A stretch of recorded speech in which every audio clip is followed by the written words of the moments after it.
Olá, queridos amigos do jornal Diário de Rio Mafra. Hoje nós estamos com a companhia do Canísio de Souza. Ele é auditor fiscal aposentado, do estado do Paraná. Já escreveu 4 livros, estão aqui os livros, na área de direito tributário, sobre o imposto, sobre a transmissão, causa-mortes e doação. E ele veio aqui para falar um pouquinho, o que é esse imposto e também falar sobre essa área da economia, que gera algumas dúvidas, em quem precisa desse serviço. Então, seja muito bem-vindo. Obrigado, prazer estar aqui com vocês, pelo convite, Isso. Para a gente começar, então, você pode explicar o que é ser um auditor fiscal? Olha, auditor fiscal é um cargo público, é uma carreira de Estado, como as carreiras de juiz, promotor, esse tipo de serviço que é da alta patente do Estado.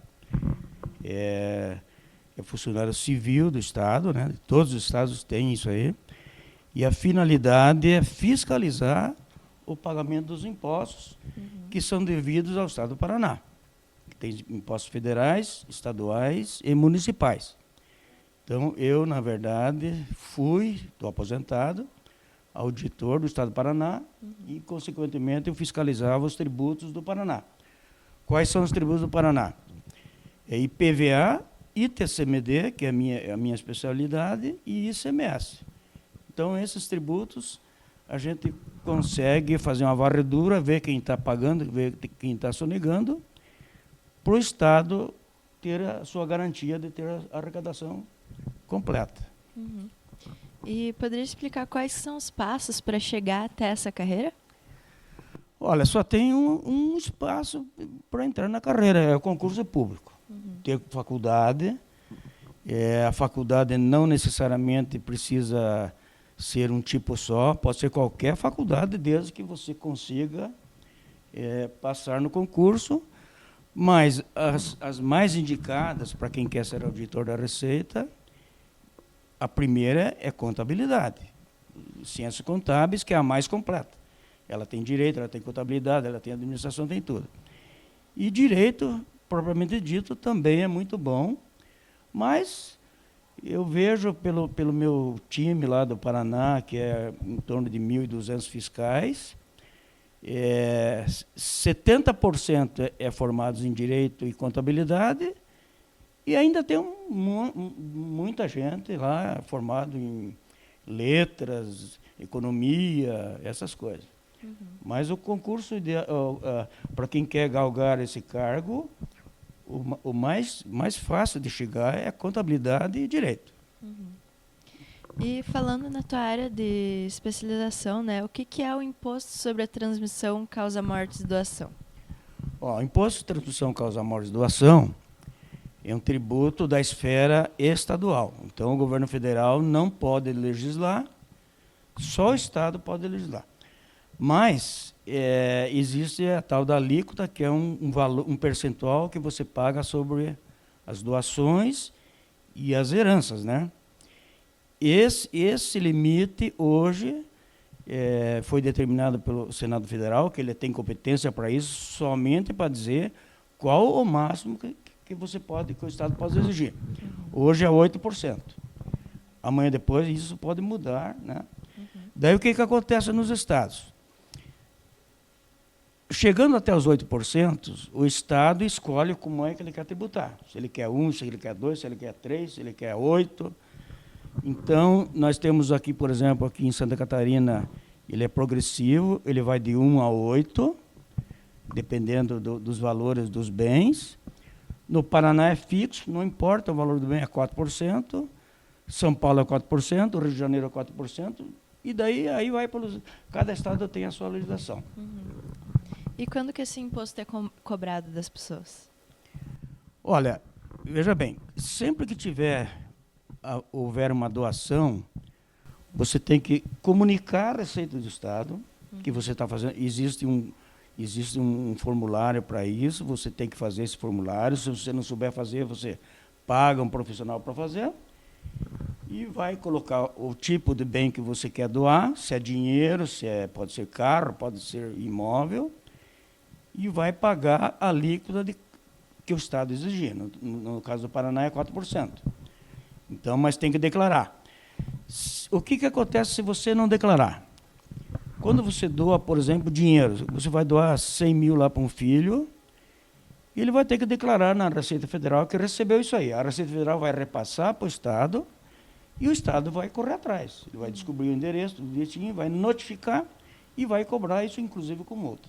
Então, existem mecanismos para o Estado cobrar. Outro é o inventário. O inventário, normalmente, você termina o inventário extrajudicial. O extrajudicial nem sequer você consegue fazer sem pagar o imposto adiantado. Está na lei de cada estado. O judicial, no final do processo, você vai ter que pagar, porque se você não pagar o imposto, você não vai conseguir registrar os seus bens. Então, o Estado ele tem mecanismo para isso. Isso. E existe alguma redução significativa que esse imposto, assim, os contribuintes devem conhecer? Olha, existem isenções. Cada estado diz o que ele quer ou o que ele não quer isentar. Então, vou dizer do Paraná. No Paraná e vários estados, por exemplo, se tiver um herdeiro que está herdando uma única casa e ele não tem outra dele, só essa do falecido que ele vai receber, ele não vai pagar nada, no Paraná. Alguns estados adotam isso. Existem alguns programas estatais aí de casas, Minha Casa Minha Vida, essas coisas, também ninguém paga nada, mesmo que receba isso do Estado. Então, é uma lista extensa, né? Cada estado tem a sua. No Paraná existe também uma isenção que foi criada, é uma lei, que os falecidos até 31 de dezembro de 2007, porque o falecimento é a data do fato gerador. Esse imposto, ITCMD, Imposto sobre Transmissão de Casa-Mortes, ele tem como fato gerador da herança a morte do indivíduo. Então, quem morreu, por exemplo, até 31 de dezembro de 2007, e que, pegando os valores, a base de cálculo dos bens distribuídos para os herdeiros, não dê mais de 1.500 para pagar, também está isento. Mas essa é uma exceção à regra.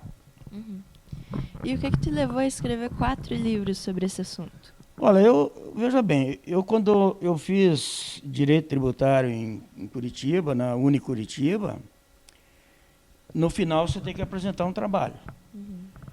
Por que não eu apresentar um trabalho daquilo que eu conhecia já, né? Eu já trabalhava, eu era coordenador da região metropolitana de Ponta Grossa, e já trabalhava com isso, eu tinha afinidade com o ITCMD. Eu era coordenador lá da região de Ponta Grossa. Então, por que não fazer um trabalho daquilo que eu já tinha conhecimento? E é o que gerou a primeira edição do meu livro, foi para a Unicuritiba, é o meu trabalho de termo de curso. E só que daí o que acontece? O ITCMD ele é ligado em leis dos estados, e o meu principalmente é do estado do Paraná, mas as leis elas são dinâmicas, elas estão sempre mudando. Sempre a lei está mudando. Então, quando você tem um livro de um determinado assunto, que nem ITCMD, que depende das leis, a lei muda, você tem que fazer uma nova edição e refazer. Isso aconteceu 4 vezes até agora, sujeito a rever agora com a reforma tributária, a ter mais uma mudança, eu vou ter que fazer mais uma edição. Isso, e quais são as principais dificuldades, né, que os contribuintes têm ao lidar com esse imposto? Olha, o contribuinte, na verdade, é aquele que deveria pagar o imposto, que é o herdeiro, que é o doador. E 90% desse pessoal é leigo, né? Não sabe, ele não estudou direito, não estudou contabilidade, ele tem dificuldade. Aí, o que acontece? Ele tem que procurar alguém que resolva esse problema para ele, um profissional. Mas A maior dificuldade do ITCMD é que ele é um imposto tributário, mas ele carrega nas costas o direito civil, que é o direito sucessório e o direito de família. Quem não dominar essas duas alas do direito sucessório e civil, e ainda o tributário, não consegue fazer nada disso. Vai ter que depender do profissional. Se tentar fazer por conta própria, pode incorrer em levar multa e algumas sanções do Estado. E tem qualquer contador, qualquer escritório de contabilidade consegue dar esse auxílio ou tem que ser um especializado? Olha, tem muitos escritórios de contabilidade que faz e tem muitos escritórios de advocacia que também faz. Mas dá para dizer o seguinte, poucos são bem-sucedidos nisso aí. Então, a pessoa faz. Mas depois, o que acontece lá para frente, porque tem a revisão, o Estado não vai receber o dinheiro a bel prazer aí, sem mais tarde fazer uma revisão. Ele tem 5 anos para revisar. Aqui na nossa região, Santa Catarina, você faz do jeito que você quer, dá o preço que você quer, mas você notifica o Estado e o Estado tem 5 anos para ver se aceita ou não aceita esse valor. No Paraná, dependendo do valor, já nem sai a guia para pagar, já vai direto para avaliação. A partir da hora que o auditor avaliar e disser que concorda com os valores, não tem problema nenhum, você paga e está livre de qualquer sanção. Isso, então, para a gente finalizar, tem alguma mensagem que você gostaria de deixar a respeito desse imposto ou a respeito sobre a sua experiência na área? Olha, o que eu quero dizer é o seguinte, eu sou apaixonado por esse assunto, porque eu trabalhei quase 30 anos com isso, claro, com outros também, não fiquei só trabalhando na área do ITCMD.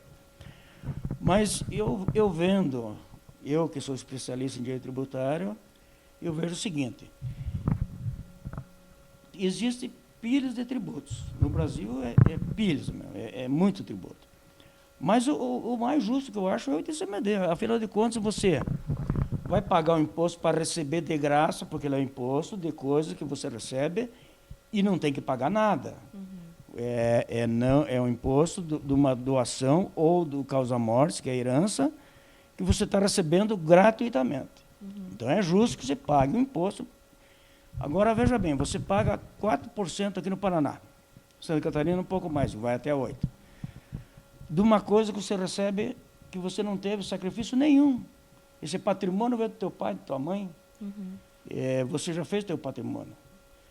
E você paga, eu acho justo pagar 4%. Veja, por exemplo, o imposto de renda, que é o teu trabalho, e se você ganhar, dependendo de quanto você ganha, você vai pagar 27,5% do teu trabalho. O ITCMD você vai pagar do trabalho do falecido. Então, eu acho que é um dos impostos mais justos que tem no Brasil. Isso, então, muito obrigada pela entrevista. A gente agradece a sua participação. Eu agradeço o convite também. Isso. E para mais entrevistas como essa, você encontra nas nossas redes sociais, no nosso jornal impresso, no nosso site.